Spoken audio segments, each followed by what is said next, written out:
মেজমা তুমিও এখানে এসেছো আমাকে বোঝাতে? হ্যাঁ এসেছি।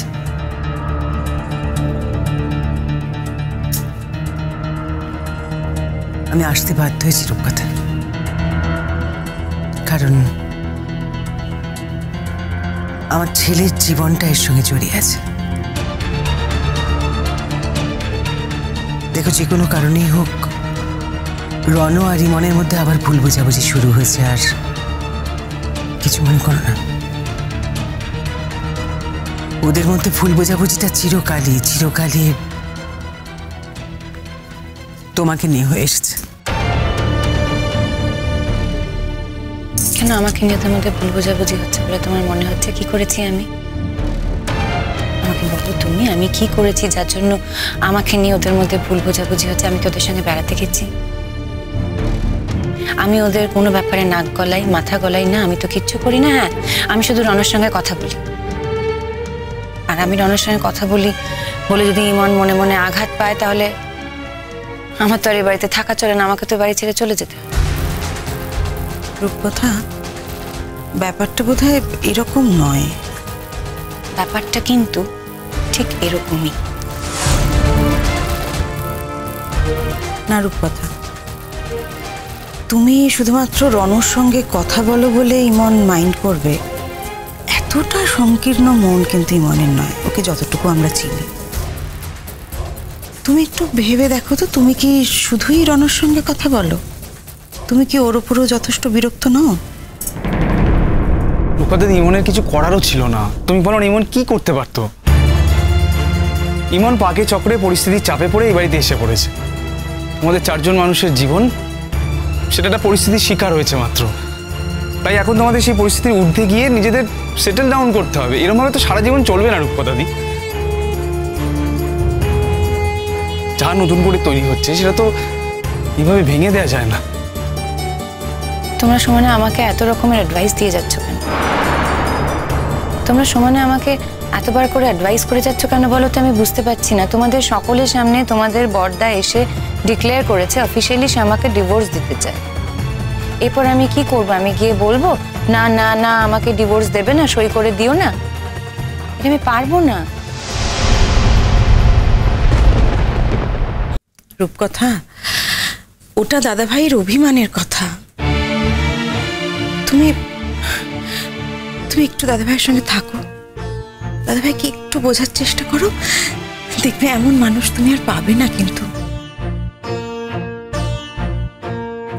রণ ভালো, রণ অন্যরকম, কিন্তু দাদাভাইয়ের মতো মানুষ না এই পৃথিবীতে দুর্লভ। সেটা তো আমি আমার জীবন দিয়েই বুঝেছি। সরি রূপকথা, আমি মানছি দাদাভাই কাজটা ঠিক করেন, একদম ঠিক করেন। তোমার সঙ্গে কোনো কথা না বলে এইভাবে চলে যাওয়া আমাদেরও বাড়ির সবাইকে বিভ্রান্ত করেছে। কিন্তু এটা বুঝতে হবে ওর কোথাও একটা এমন আঘাত লেগেছিল। খুব অভিমানী ছিলে তো, অভিমান থেকে এই কাজটা করেছে। আমি মেনে নিচ্ছি ও ঠিক করেনি, কিন্তু আজ যখন এতদিন পরেও ফিরে এসেছি তখন তুমি ওকে আর চলে যেতে দিও না রূপকথা।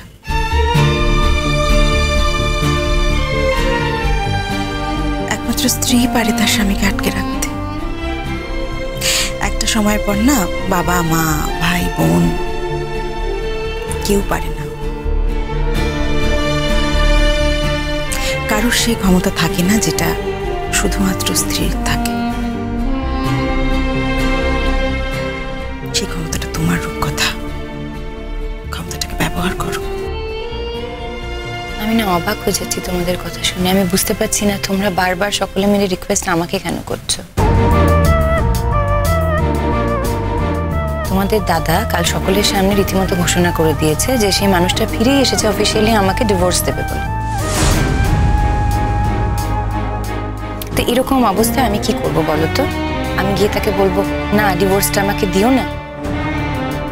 এটা কিছুতেই সম্ভব না, এটা আমি বলতে পারবো না কলি। অপমানের অসম্মানের এই বিষয়টা।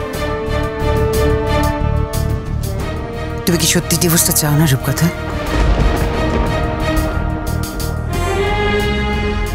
সত্যি কথা বলবে না? একবার ভেবে দেখো, সত্যি যদি ডিভোর্সটা হয় তাহলে তো এই বাড়িটার সঙ্গে তোমার আর কোনো সম্পর্ক থাকবে না। এমনকি এই বাড়িটাতে তুমি আর থাকতে পারবে না। আর তখন তো তোমাকে অন্য আর একটা জীবন বেছে নিতে হবেই।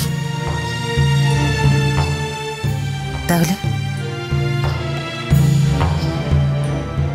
সেই নতুন জীবনটা তুমি বাচ্চার সঙ্গে শুরু করতে পারো না? আমার কথাটা একবার বোঝার চেষ্টা করো। তুমি কথাগুলো তোমার ছেলের স্বার্থে বলছো, তোমার বৌমার স্বার্থে বলছো, কিন্তু তুমি এই কথাগুলো আমার স্বার্থে যে বলছো না, এই কথাটা আমি খুব ভালো করে বুঝতে পারছি মেজো মামি। যে স্বামী 1 বছর পর ফিরে এসে বলে যে তার বউকে ডিভোর্স দিয়ে দেবে, যে স্বামী বলে সে শুধু ফিরেছে অফিশিয়ালি তার বউকে ডিভোর্স দেবে বলে, তাকে আমি কি বলবো? তোমরা ভেবে দেখেছো একটা মেয়ের জন্য এটা কতটা অপমানের, কতটা অসম্মানের? কেন বুঝবো না রূপকথা? এটুকু সেন্সিবিলিটি আমাদের সবার মধ্যে আছে। শোনো রূপকথা, আমরা সবাই বুঝতে পারছি যে দাদাভাই ভেবেছে তুমি এটাই চাও, সেই কারণেই দাদাভাই এই কথাটা বলেছে। তার সঙ্গে আমার একদিনেরও কথাবার্তা হয়নি, তিনি আমার সম্বন্ধে এতটা ভাবলেন কি করে বলো তো?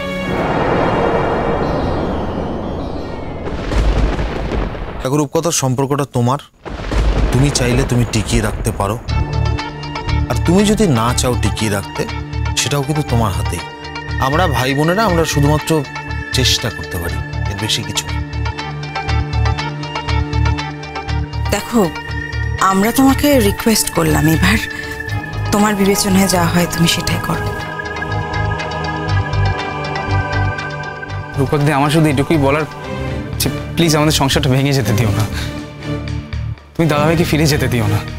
আশ্চর্য ব্যাপার তো, যে মানুষটার সঙ্গে আমার শুধুমাত্র আলাপ আছে, শুধুমাত্র একদিন আমাদের দেখা হয়েছে, আর মোটে হাতে গোনা কয়েকটা কথা হয়েছে, সেই মানুষটাকে আটকানোর দায়িত্ব তোমরা আমাকে দিচ্ছ। তোমরা আটকাচ্ছ না কেন?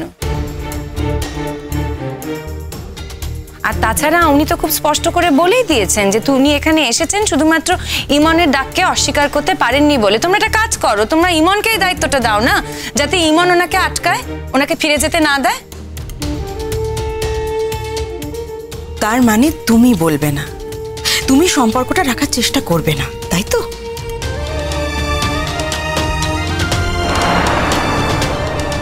কলিদি, যে কোনো সম্পর্ক দুজনকে নিয়ে তৈরি হয়, দুটো মানুষকে লাগে একটা সম্পর্ক তৈরি করার জন্য। উনি যদি এই মন নিয়ে এসে থাকেন এখানে যে উনি সম্পর্কটা ভেঙে দেবেন, তাহলে আমি কিছুতেই ওনাকে বলতে পারবো না যে সম্পর্কটা আপনি ভাঙবেন না, সম্পর্কটা আপনি টিকিয়ে রাখুন।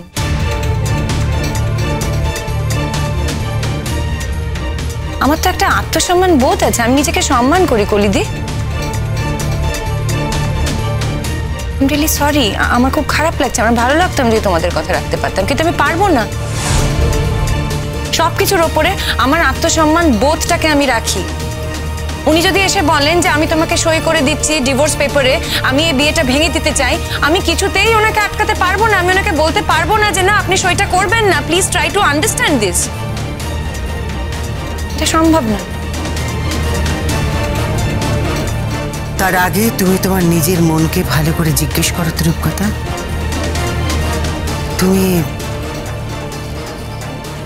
তুমি কি সত্যিই সম্পর্কটা রাখতে চাও?